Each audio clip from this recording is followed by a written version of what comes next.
Well, I'm here to tell you, you can go jack that in some other fucking corner. You don't bring that to my house. Here's a high middle finger to the people who coming at me. I'm just gonna start blocking your asses. Wake up.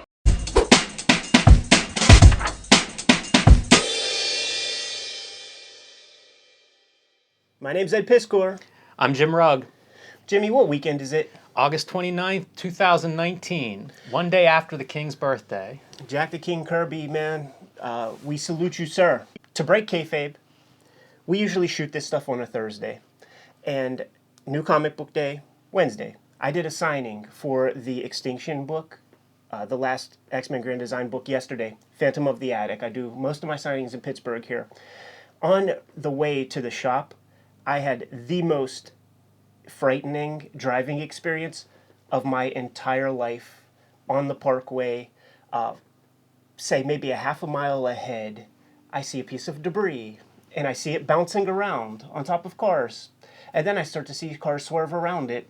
And when I sort of got up to it, it was a big ass metal ladder in the middle of the damn road that was just getting bounced around. Man, that would mess up a car. By all kinds of cars. And we were far enough behind that we seen, I praise every driver that was behind me, to the side of me, because everybody saw this thing happening well enough in advance that when we finally got close, everybody was kind of like cautious and chill, and we passed it. But you can't take that for granted, man. Especially with the book I'm working on right now. It's a very gory book. And I've went to those websites before. I've seen a guy's head get chopped off with a chainsaw. You know, in the midst of seeing that kind of thing, you just see freak accidents. You see people with like a wrought iron fence through their torso, or like, I bet you if you dig deep enough, you will find, ladders that flew like javelins into car windshields and decapitated people. It feels like a final Destination movie trailer. I thought about Final Destination when I was out there, and I'm just like, please don't let this be the way I go out. Well, it all worked out. It did, man. Here you are. And the signing was dope, man. But little extra adrenaline at that signing. I was definitely awake. We'll say that, man.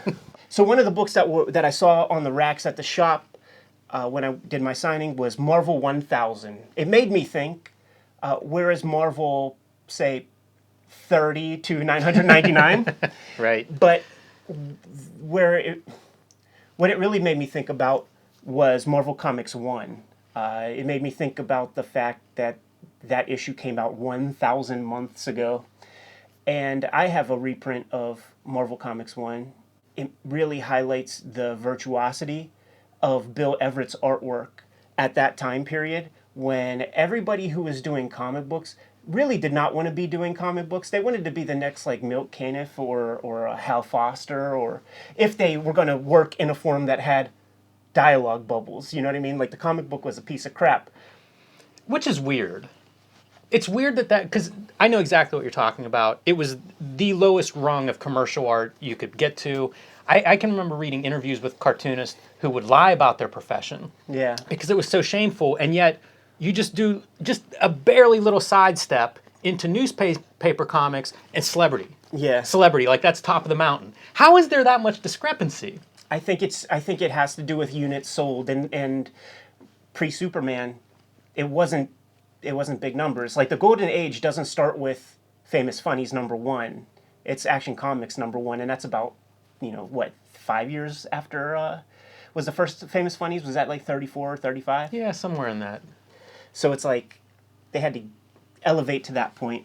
But the Bill Everett Submariner strip in there displays a lot of thoughtful aesthetic that we would see in the future. For instance, when you see Namor underwater, his skin is colored differently than it is just a standard 25% magenta, 25% yellow flesh tone of like the Caucasian skin that is ubiquitous in comics. It was like a green, nobody else did that. Yeah, smart.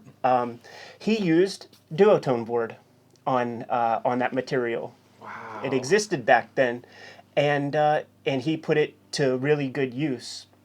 He also did some interesting lettering stuff. So just reflecting on the history of Marvel and the fact that this Marvel 1000 exists made me think about that. And it's also the fact that it's like first appearance not only of Namor, Human Torch, but it is also the first appearance of Kazar, or as Ron Friends calls him, Kasar. Everett's such an interesting artist. Like, he's good for decades. It's pretty remarkable, and across different genres. You know, obviously a standout in his romance comics in the 50s. But when he comes back to Submariner, like in the 70s, it's still astounding. It's such a high level of craft. And he grows monumentally as the decades go by. So like when you take a look at like a 70s Submariner and you see Marvel Comics #1, the escalation in his skill set is gigantic. But it was Jack Kirby's birthday yesterday. Bill Everett did some finishes on the King's work, man. He did some the stuff that I know. Couple Thor issues that are chef kiss kind of stuff. Nice. I've been seeing some of it recently in Tales to Astonish Hulk stories with Kirby layouts and Everett finishes, and it's great. It's really good stuff because that's that.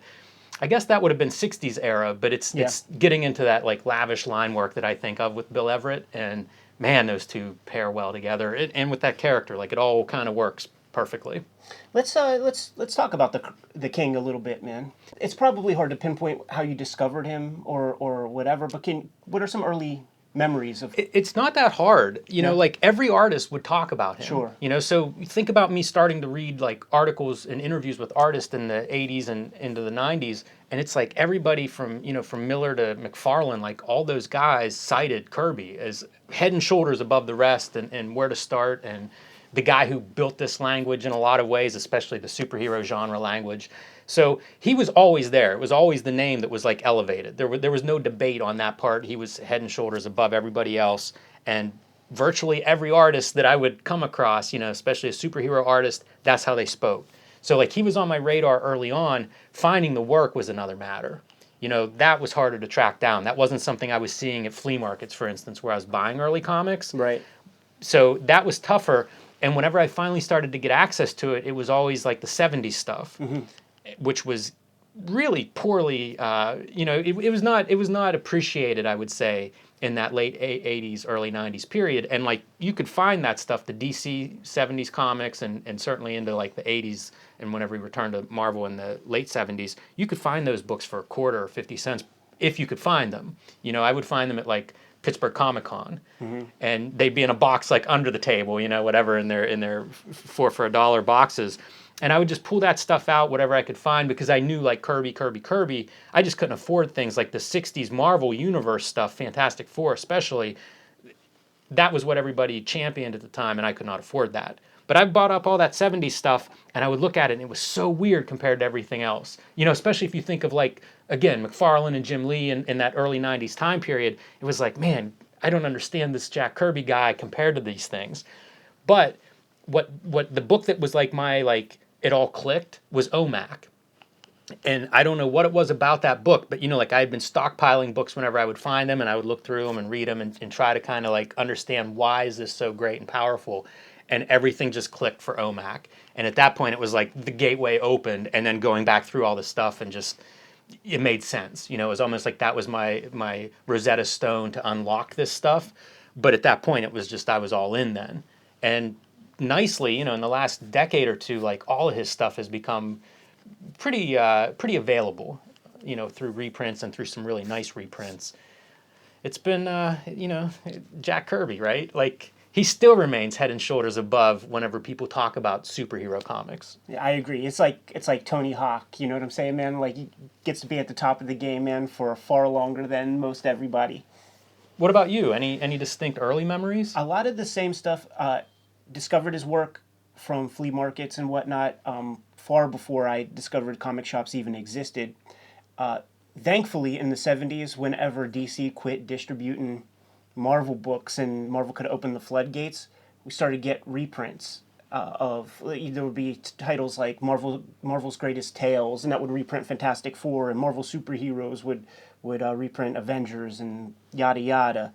So I was able to find in the Fantastic Four reprints just at the flea market, 50 cents a piece, and I would every single week. It's like You go to the flea market, pick up like say $5 worth.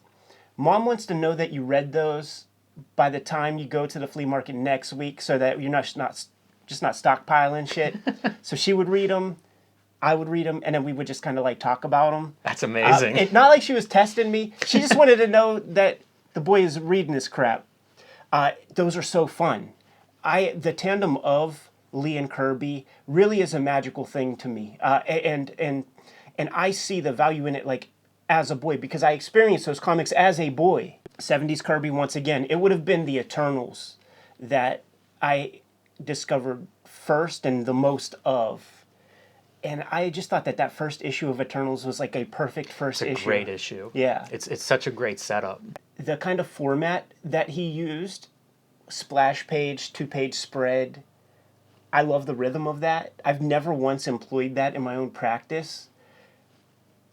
Because I've rarely seen it done well outside of Kirby comics. The thing that I like most about the 70s work, certainly teamed up with Mike Royer, is that... he's like our generation's Kirby inker. Totally. Every single panel is like a piece of pop art. How do you compose each frame with beautifully spotted blacks, but then also make it all work as a complete unit also? I think you have to draw 100,000 pages first before you get to that place. Yeah, that's pretty simple. That's how you do it. You've answered your own question. It would have been in like some Wizard News, man, where this book was highlighted. So I'm going to betray our beautiful composition real quick. It's apropos since we're celebrating the King. And one of the coolest parts of this book is actually like toward the end, where we get some career statistics, man, like stuff that would be on the back of a baseball card, man. So it's like, you want to know these things, man, like at the end of a Hall of Famer's career. And with the tremendous output that the guy put out there, man, it's worth noting. So there's a section, Jack Kirby career statistics, career totals. He did 20,318 pages of art, 679 pages of layout art, which seems small to me. Like right after he would kind of start up a Marvel series, and he would do like layouts for like a Don Heck or something. Felt like there would have been way more of that. Yeah, I remember seeing that a lot. I think even those Hulk comics that I'm talking about with Bill Everett, I think that's the way it's credited, is that he's the layout artist. Those comics are not to be dismissed. Like people will, they'll diss Don Heck or Larry Lieber or these guys as being less than, and they are. But in the Marvel method, oh yeah, I should wake up right now.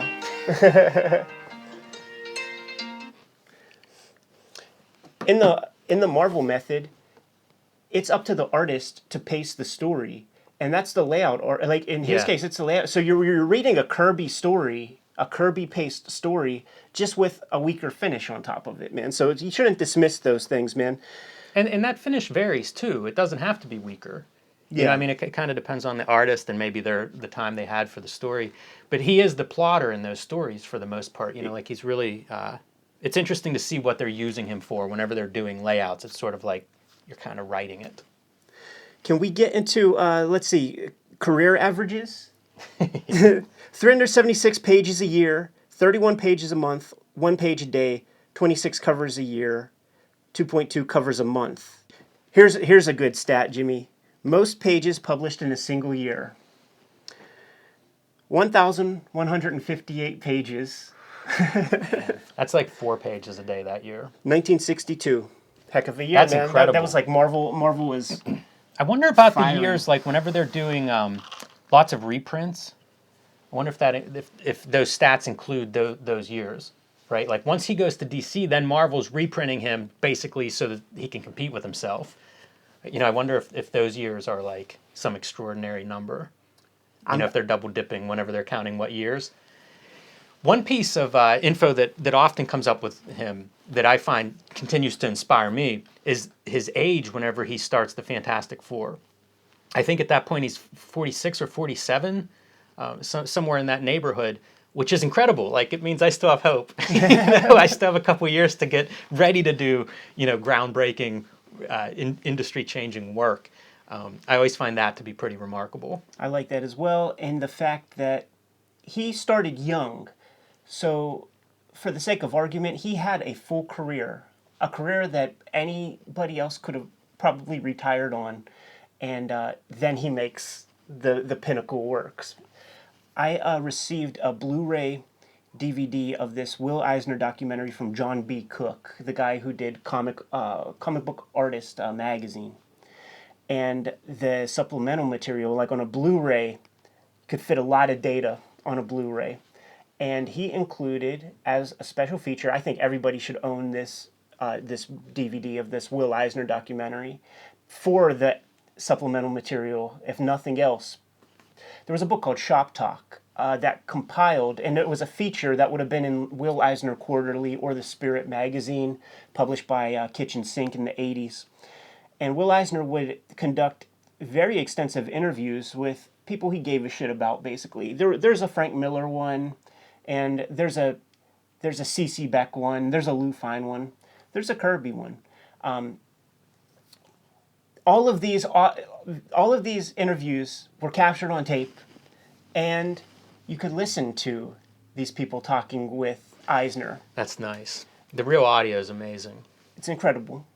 One of the things that I discovered while listening to all that stuff has actually nothing to do with the Kirby interview, has to do with interviews with almost all the other Golden Age guys who were all in agreement that Kirby was always a superstar before Fantastic Four. Like, the Captain America thing was enough to kind of like seal his mantle as being good. Upper echelon.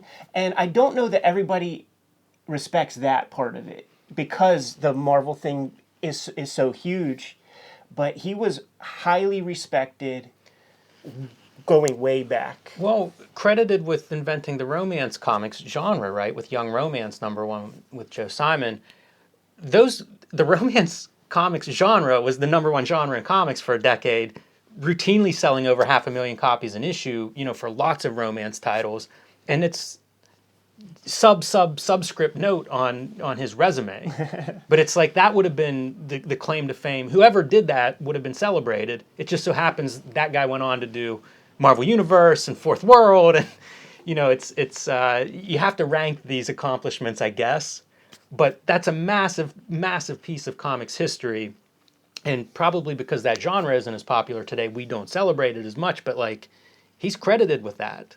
It's huge. I think so as well, man. And I can't help but recall, was it a year or two ago when we were at Heroes Con, Charlotte, North Carolina, and there was a Jack Kirby appreciation panel that had the Los Bros Hernandez, Eric Larson, and some old guy who I don't remember who the fuck that dude was.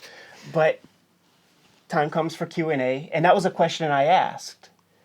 Can you guys speak about the romance comics, because they were hitting those career high points and stuff? And do you guys like those things? Are there any particular issues, or like what's the holy grail of that stuff? And it was crickets, really. Like, it didn't like the Love and Rockets guys, I thought would at least like that would give them something to bite on. But there's just such a vast bibliography that there's so much other stuff that you could pull from, and so much more imaginative. The thing is, when you're dealing with romance, it's as pedestrian as you could get.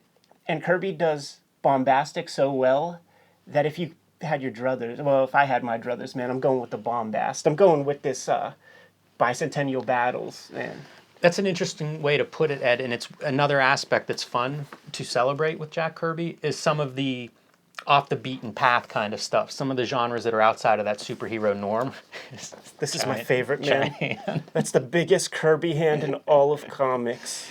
I think of like his 70s stuff on Our Fighting Forces, doing war comics. And obviously he did war comics, throughout his history, but those are some of the ones that are more recent, something that I could come across.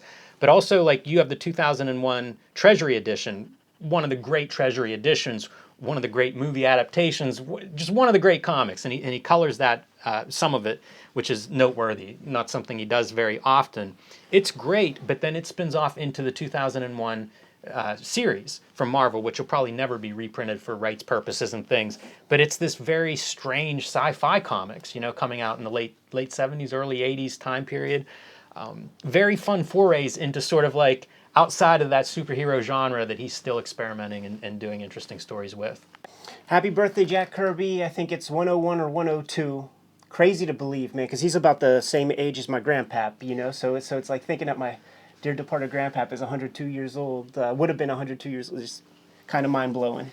I saw Tom Scioli posted, he was drawing Fantastic Four comics on Kirby's birthday, so perfect. Cool. And so I have to mention I'm doing I drew a Fantastic Four Grand Design cover variant. So good. And it's a Four Horsemen homage meshed with the Fantastic Four. And Sean Ellis posted a comment that the She-Hulk edition of the Fantastic Four is the Lex Luger version of the Horsemen. Right, yeah. I saw that. And somebody was like questioning, well, Reed Richards is Ric Flair, right? And I'm like, don't you see that 100% yellow on Sue Storm's hair, you fucking dummy? Yeah, it's a fun bit of timing to kind of coincide with the birthday. So you're a genius, dude, because you were able to make this work for all their gimmicks, except that it's probably a little hard to do with the Human Torch. Like, what are you gonna do? You know what I'm saying, man? But everybody else, like Reed Richards, the long fingers, the fact that that thing only has 4 fingers. It's hard to make things work. I don't understand why he has 3 fingers. Only when he turns How's that to part a of the rock. translation? Yeah, only when he turns to a rock. When he turns back to Ben Grimm, every issue, miraculously 5 fingers happen again. So we celebrate the birth and the life of Jack Kirby. 10-bell salute, man, to the Italian fumetti cartoonist Massimo Mattioli has passed. Cartoonist behind Squeak the Mouse and Super West as we know it. Probably tons more stuff there in Italy, but just hasn't been translated here in America. Yeah, those are the titles that Catalan published the first issue of Squeak the Mouse and Super West. Those are books that I see frequently. Love those comics. I'm not sure when I came across those, but this is a cartoonist that was doing like cartoony stuff when I wasn't looking at cartoony stuff and doing a lot of formal exploration in these comics when I wasn't really thinking that way either. And it just makes for reading experiences that still stand up today. You know, sometimes somebody comes up with some innovation or goes in an interesting direction, and because of that influence, the originals maybe don't stand out. These comics do stand out. I would highly recommend them, and you can find them. They're not hard to find. Those books were printed in large enough quantities that they exist, and fantastic comics. If you find them, I implore you to scoop them up, because I actually was looking on Amazon. Have they gone up in price? Very much so. This does happen, I suppose. Yeah, very much so. So Squeak the Mouse, huge influence on Matt Groening and the producers of The Simpsons when they constructed the Itchy and Scratchy characters. It's even vaguely mentioned on the audio commentary tracks of the seasons, like when you would buy the box set of the season. But Matt Groening, he's not looking to get sued, so he's like, no. Like, he's like, when the producers are getting excited about the Genesis, he's like, no. Like, yeah, you know, there's a lot of things, you know. Tom and Jerry were big, huge. Like this is what they were alluding to. 100% sure of it.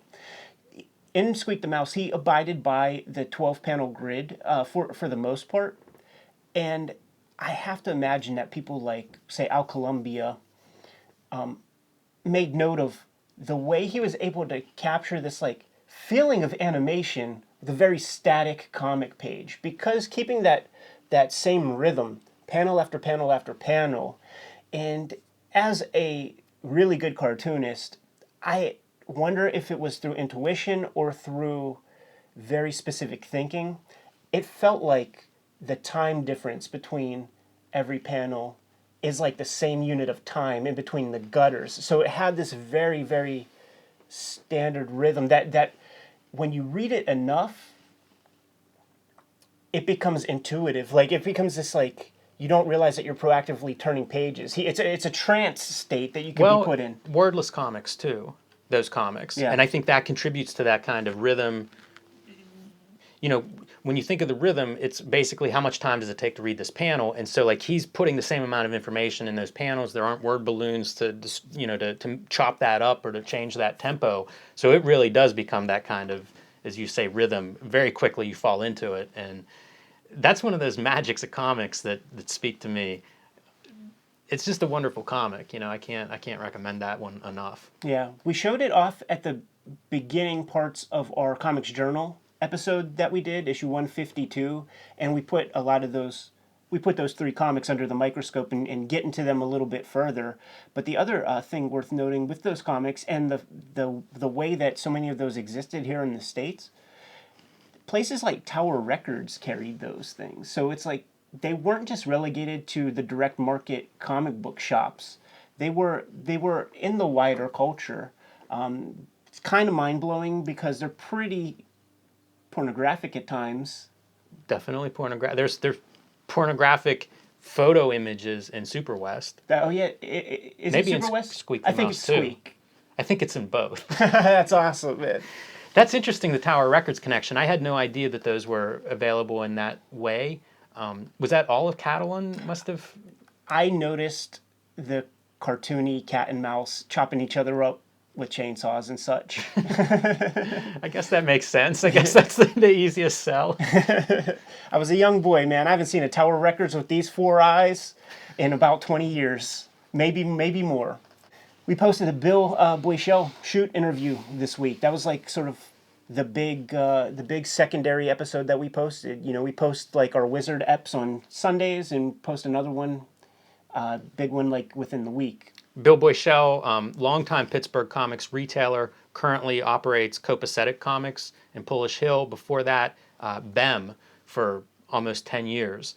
One of kind of the legendary comic book stores around these parts. One of the truly great thinkers when it comes to comics in sort of all of its stripes. The retail aspect for sure. The philosophical aspect, yes. The art aspect, definitely. And I'll say it right here, and you could back me up on it or not. But if it wasn't for having access to Bill here in Pittsburgh, I think I would be maybe 5 years behind where I am right now in terms of like my knowledge and my sensitivity of the medium of comics and the consideration that I put into the medium of comics. I don't think that I would arrive there naturally without his brain to like kind of nudge me in that direction. And I think we captured some of those moments, many of those moments during the shoot interview. Like if you got notified and you're subscribed to the channel and you see this name that you don't recognize, you will be doing yourself a disservice if you don't hit that link, man, and check out that shoot interview, because that's all it takes, man. As soon as you put it on, dude, if you don't get charmed in 2 seconds, you're inhuman. Yeah, he's one of the great comics retailers that I've met, and really the strength of that store is his knowledge of what he has in that store. As you say, Ed, I'm sure he's advanced my cartooning ability as well.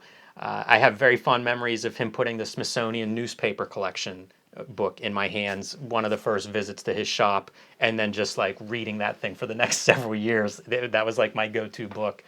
But he's very good at basically knowing all the material that's in the shop and being able to recommend things based on what you like, what you're looking for, what you came to the store for.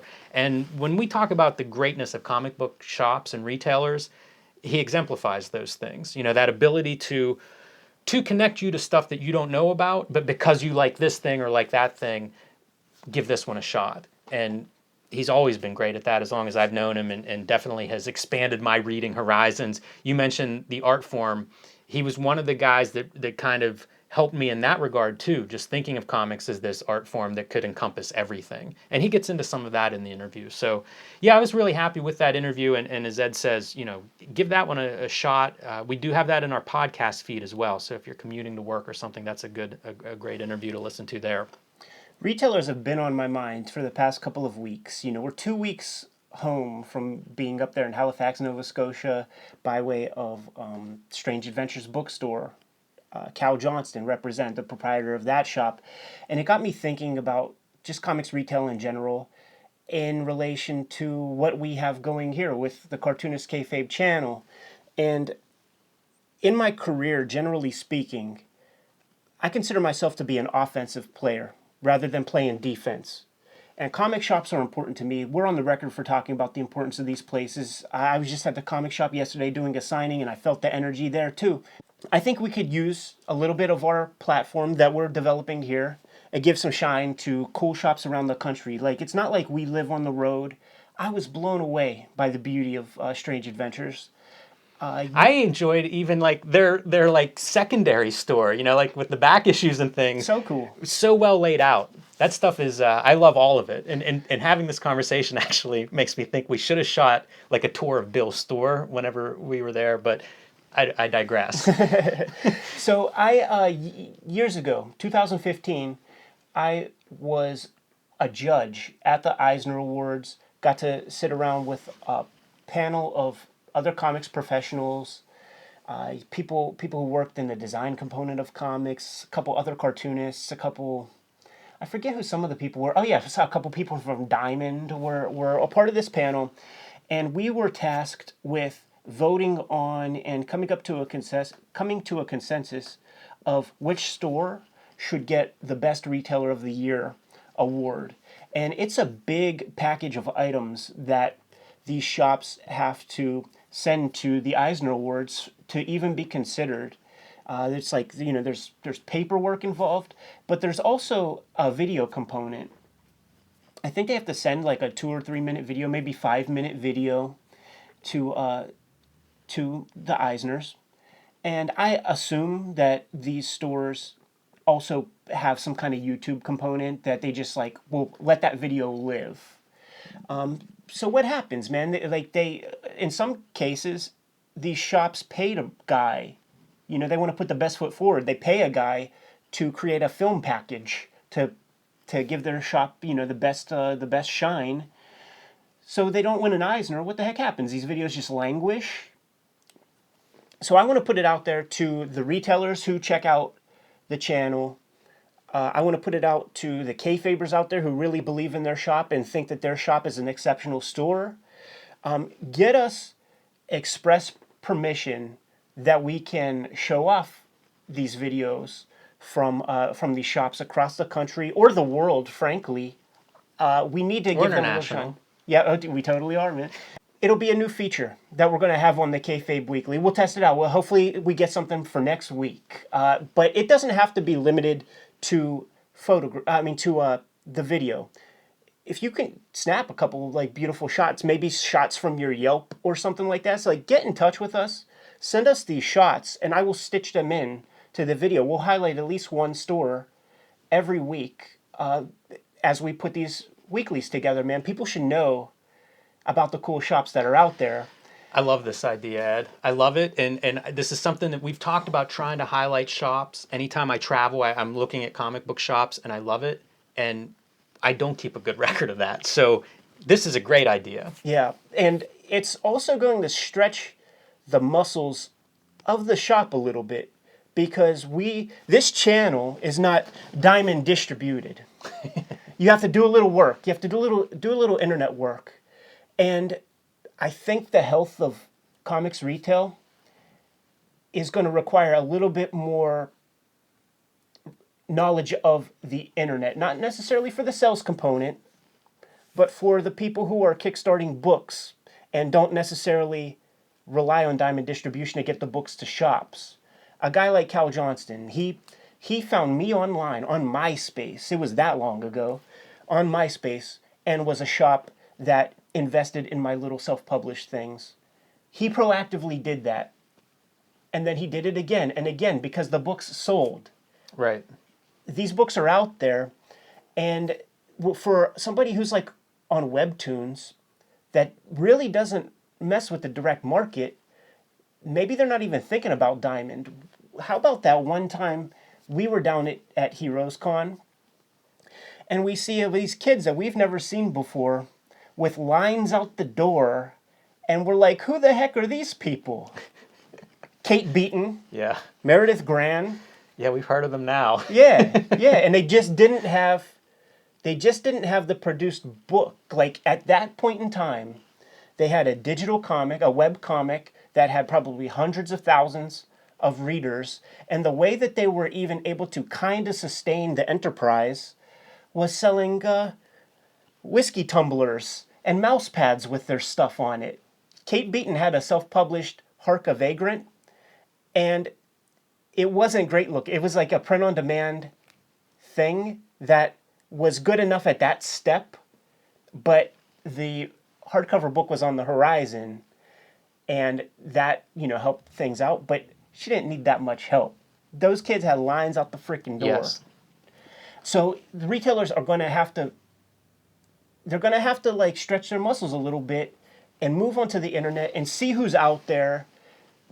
Maybe by them even like taking this proactive step to deal with us and send us photos and videos, it'll just, they have to be on the internet to do it. Maybe look at your Facebook wall and see who's putting books out. One of the requirements when I was on, a personal requirement when I was doing the Eisner nomination thing, looking at all the videos, I needed to see Copra. If you were going to get I forget exactly what the scale was, but if it's say 1 through 5, you don't get a 5 from me if I don't see some Copra or some other stuff that is popular enough that wouldn't have, like Copra did not have diamond distribution at that moment. But it was a popular book in the culture, but you had to seek it out a little bit, This is one of the interesting things about comic book stores, because there are lots of good ones, and they're so different from one another. It's not a cookie cutter kind of model of this is how you run a good store. It's sort of like, this is how this person runs a good store, which is one of the great things for, let's show off some of these, because I think we'll see a lot of differences and a lot of different approaches, reflections of the store owners, reflections of the communities where the stores are at, who's reading their stuff. I think all of this is a great idea for all the reasons you've listed, Ed, and I'm excited to see this, because we know there are a lot of stores out there, and a lot of stores that I have not been to, a lot of stores I haven't even heard of, and it's interesting where I'll see new store, where they cross my path, like Bubbles Zine, which we've held up on this show. Yeah. There was a page of stores that carry the zine, in person, who have gone out of their way to track that down, contact him directly. And so I always look, anytime I see a list of stores, I'm always looking to see, are there stores I don't know on here? So this would be great. I'm very curious to see what comes back from this call to action. Because you brought up Bubbles Zine, that's going to make us be able to segue into SPX pretty easily, because Bubbles Zine number 4 is going to debut out there. But before we do that, and we're still on the comic shop tip, I'm going to stretch this wire again. Apologies for not being completely prepared, but I have my pull list from yesterday from the shop, and it's a pretty fun little stack. Yes. Man, I want to show it off real quick. I got a couple of cool things. So this is something I kind of plan on doing too on the channel whenever I pick up new books or whatever, show off some of the joints, man. So I had the new Dick Tracy came out recently, 70 to 72. Chester Gould does not make the Dick Tracy strip for much longer. So if you see behind my head right here, every other volume of Dick Tracy, this is must-read stuff. Only by virtue of us shooting YouTube footage today, keeps this book in a cellophane wrapper, because I would have been up till 5 a.m. reading this shit. That's exciting. It's so nice when there's a book you want to read real bad. Totally, man. Another one I want to read is, I can never tell you the title of this thing. I'll have to look on the spine for a second, but it's Inio Asano's work. He's the guy I discovered from Man Ben. Right. And the strip that he was working on Man Ben is this comic here. So it was translated a year after we saw the Man Ben episode. It's called Dead Demons, DDD Destruction. Probably the worst title ever. So in Japan, right now there are 8 volumes out. It's still ongoing. This is volume 6, so it's almost up to the minute. Here's the thing. You watch Man Ben? Spoilers. Because the story is that you're following these characters around. When we do our screenwriting course, you check out the Mammoth thing, you check out the Sorkin, you check out Alan Moore's Guide to Writing Comics. Across the board, they say fuck plot. You have things happen, and you could have this general thing, but it's more about the characters interacting as this thing is playing out. So the story of DDDDD is, there is an alien invasion in as much as there is a spaceship hovering over this city, and it's been hovering up there for 3 years. the military and stuff, they are at like a war, but like that ship is doing nothing. They're just shooting missiles up to it and all this kind of stuff. And you're following the lives of like some young girls who are just trying to like live their day to day with this albatross quite literally hanging over their heads. Now, if you watch that Man Bin episode, you see the 2-page spreads and stuff that he's working on. That's not here yet. Right. If you remember, that's not here yet. So I know what's in store. But got the new Love and Rockets. These fuckers just get better every time. Amazing. Jaime's going to be at SPX, and that's going to be cool. One of the influences of the new stuff that I'm working on too is Jamie Hewlett's work. So they've been collecting these tank roll strips in color from Deadline. And I don't know how much longer it goes, but there were 4 of these out so far. It's been a minute since I hit up Phantom, so they had 2 waiting there for me, man. But that was. We're gonna have to do a Hewlett dive at some point. Yeah. He's a guy that I've spent some time looking at. Let's As talk- anybody that's looked at my work can tell, I'm sure. Let's. I actually, it's the spirit of Hewlett that I'm bringing to my comic. Not necessarily much aesthetic stuff, though. Something I've done my entire life is still a little piece that I find interesting. So from now on, like the knuckle wrinkles and the elbows of my characters are kind of a vortex. I just really like it. Yeah. When I see a thing and I'm like, oh, I like keep looking at him, and more of it will seep in. Yeah, like yeah. He's a very influential guy. Yeah. Like, okay, I'll be taking that now. That's mine. But SPX Bubble Zine 4 is going to come out there, man. And I'm a guest out there. Me and Jimmy are going out there. We're going to do a live kayfabe. Yeah, September 14th is the Saturday. From 1 to 2, we'll be in the White Oak Room, and we want to fill that room up. So come on out. I am psyched because we've done a couple of these things live, and this one will be tailored to the SPX setting. So we'll be talking about our experiences there. That's a show that I've been going to longer than any other show. I've probably exhibited and been there more than any other show.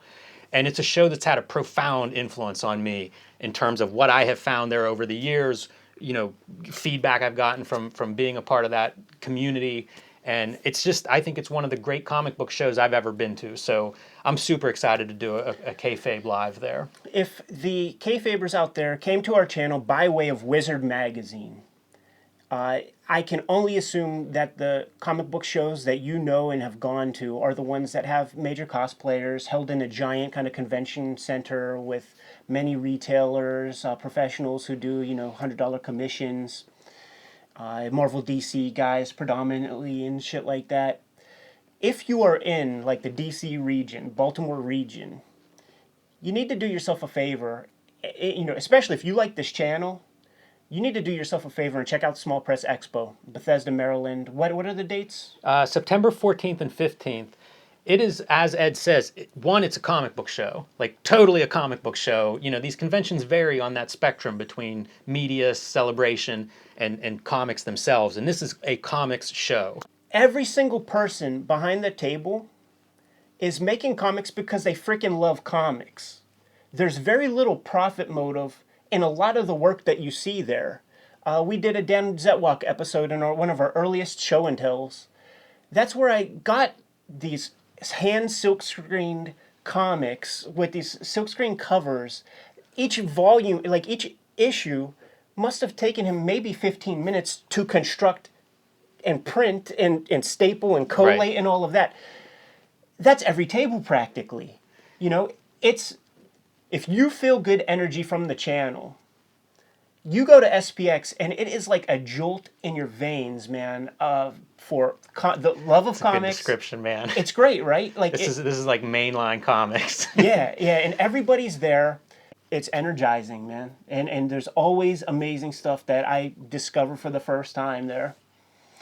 We had an interview, we did a shoot interview with the director of SPX a couple weeks, maybe months ago, Warren Bernard. So that's something you can check out too if you're new to, or even if you're not new to SPX, it's worth looking into. He's probably been their director for, 6 or 8 years and has really kind of steered that show to some new territory, new prominence. They bring in, I think there's a contingency of Danish cartoonists coming this year, some European country. I don't know if they work with embassies or what, but it seems like it'll be like a country where like several cartoonists will come. I believe it's Danish. I actually roomed next to them at Angoulême this past year. Great group of cartoonists. So like there's just such a wide spectrum of what's represented. You know, you'll have web cartoonists there that may be making print editions for the first time. They do a lottery system, so some of the exhibitors, this might be their first show, which brings a very distinct energy to a show like this. And next to longtime greats, as you said, Jaime Hernandez, Chris Ware, you know, Drawn and Quarterly, Fantagraphics, these companies that you think of as like staples of alternative comics publishing and literary comics and graphic novels, they're well represented. So it's kind of this whole spectrum of comics making, really. My first SPX, and I'll probably get into this just a touch when we're out there. My first SPX, I'm sitting in the panel room for the Fantagraphics panel, and it's Gary Groth and it's Kim Thompson. They're talking about the books that they have on the horizon, and the very first Peanuts hardcover was either about to come out or just came out or something, but they were promoting the Fantagraphics oral history book that they were going to be putting out. And that was like in 2003 or 2004. And thank goodness they put that off for a decade, because then I was able to get into the book. That's the thing I was always most proud of. Like, awesome, thank you so much for like, spinning wheels for a decade, man, because it gave me a chance to put out Hip Hop Family Tree and get my own piece in that book, because that is my longtime favorite comics company, hands down, across the board. Like, I don't want to exist in a comics culture where there's no Fantagraphics putting fresh, cool shit out there, man. And Fan is going to be representing in full effect at SPX. Yeah, you can say that twice. What, you know what I want to do, Jimmy? I want to thank the super chatters out there before we get out of here, man. I've been live streaming the production of my new comic. Like, whenever I do inking and stuff, busting out the live stream and just inking, hanging out with the people in our chat room and stuff. And we've been getting these super chat things that I will not say no to. So I want to shout some names out, man. Cliff Elor, Massive Panda. These are usernames. John Weaver, John Sumrow, C. Kim sent us a bunch of damn super chats, man. Props to C. Kim. Zebulon Pike, Ian Gonzalez, Gustavo Gamo, Carlos Noel, and Frush30. All of these people pledged massive support to the Kayfabe channel. And these live streams, they're not, we're not going to keep them up because of there's copyright issues, and there's also just like my own aesthetic issues of just like, this is kind of throwaway to me. Yeah. We're just having fun, and I wouldn't want a new person to like come see that and see like an unrefined video and be like, what is this? Screw this channel. But you never know who's going to come in there. You need to subscribe to the channel because you never know who's going to come in there. Now, this has happened in my whole career, dude. Like when I made WYSIWYG, a comic about computer hackers, a bunch of computer hackers like happened into my life, man. I became friends with all the big guys, traveled to shows with all the big guys. When I did Hip Hop Family Tree, freaking every single week, I had to just pick up the phone whenever it said caller ID blocked or whatever it said, or no ID, because I didn't know which super famous rapper is calling me that day. Straight up. With X-Men, I'm going to Chris Claremont's house to kick it, man, for a couple of hours, dude. I feel like you're going to need to change your number on this book. Well, here's the thing. I've been making a comic, and there's some other videos I put out there, man, showing off some of the stuff I'm doing. It's inspired by Outlaw Comics, James O'Barr, Faust, in terms of aesthetics. Right. But I want it to be held together I want it to be a better reading experience than most of that stuff. So in the chats shows up Benjamin Mara, Jason Carnes, and Troy Nixie, all in the same chat. That's awesome, man. These guys are current, like the modern day gods of Outlaw Comics, as far as I'm concerned. And before we split for the night, I'm saying I was in this chat for hours, and it's deep into the AM. I did say, man, Jim's going to be so embarrassed. Like, Jim's going to be so jealous that he ain't here. Carnes is a rare sighting on the internet these days. He is. I was saying that, like, Carnes, please don't ever do a show or anything, because I have an idea of what you sound like and who you are in my mind. But I brought it up, like, on the thing, like I also had that with Benjamin Mara. Then I got to know him and realized that his equilibrium is totally perfect, and he's a super conscientious and very sweet person. But the comics don't read that way, and about the author page on all those comics don't read that way. But it's a great storyteller. It's kayfabe, yeah. Yes, it is. But before the chat let out, Carnes and Mara like exchanged info like in the chat. And we're like, let's maybe collaborate. Let's maybe do something together, man. So if they have some kind of collaboration, that shit was birthed in the Kayfabe freaking chat room, dude. Wow, man. Dare to dream. That's exciting. And as far as Jason Karn's not doing any shows, no shows until we show up with our cameras. Right, yeah, that would be awesome. I was like, dude, we put you behind a screen, we shine some lights, man, let your silhouette be shown. That'd be awesome. And maybe, remember that Outlaw Comics where it's like we do the voice thing? That'd be great. Yeah. And preserve his anonymity, man, and like let him like be this like mythic figure. I love it, man. But I've been grinding on this comic for a hot minute, dude, and I saw on your Instagram you're posting some drawings of a lot of people running. I'm racing to catch up, Ed. Yeah? Yeah.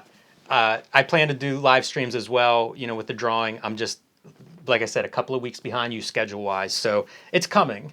You actually live stream blocked me one day. I was planning to do some drawing, not a page yet, and didn't realize that we could both do live streams at the same time. So that's going to happen a lot more. You know, you talk about not saving those, and part of the reason for not saving them too is like we may end up like filling up our weeks with those things, right? I mean, most of our time is drawing, so if we're live streaming them, that's a lot of hours. But it is the reason to subscribe, you know, to get that notification whenever these things pop up. So I'm looking forward to participating in that. I've watched some of yours. It's very enjoyable. Flash mob style, man. What do you have to hit before we split out of here, Jimmy? Street Angel, Deadliest Girl Alive. Pre-order it now in your comic shops. I've been getting a good response from shops and from readers. So, you know, keep banging that drum. Keep telling your shops. It's 240 color pages, $20. Like this is where you start with Street Angel. This is the perfect entry point. So tell your stores all about it. I think final order cutoff is still 2 weeks away, but now's the time to get in on it. And I am just going to keep banging that drum pretty much until after that book is out. But right now, that's the thing to do. And you said it comes out in October. It'll be out last week in October, so celebrating Halloween. Fantastic Four Grand Design is coming out in October as well. And I'm going to have the Ed Piskor Studio Edition, big giant book, coming out in October. So October is Kayfabe month. Motherfuckers. And I think I was talking with Eric Reynolds, co-publisher of Fantagraphics, and he said that pretty sure we're going to be able to get an advanced copy or two for SPX to show of the book, man. So that'll be exciting, man. If I have a tangible copy that we could like present. I don't know that we're going to have a little stack.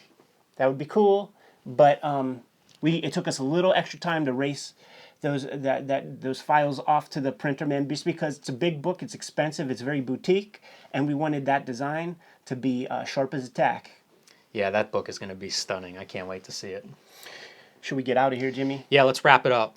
All right, Kayfabers, you heard about those live streams and all the stuff we have coming out like in like a flash mob fashion. So in order to be appraised of it, you got to subscribe to the Kayfabe channel and hit that bell icon so that it notifies you whenever we go live with a fresh video. You can pick up Cartoonist Kayfabe merch at our spread shop. There's a link below the video to that. Posted a new design this week that's doing pretty well so far, so go check that out. And starting September 4th, there's a 20% off everything code. It's anything 20, all caps. So if you can hold out 2 more days, you can get that 20% discount. But don't wait forever, because some of those shirt designs aren't going to last. Jimmy and I, we definitely have comics to make right now. Yes, sir. It's going to be a big 2020 for us. Kayfabers, you know your marching orders. Hit them, Jimmy. Read more comics.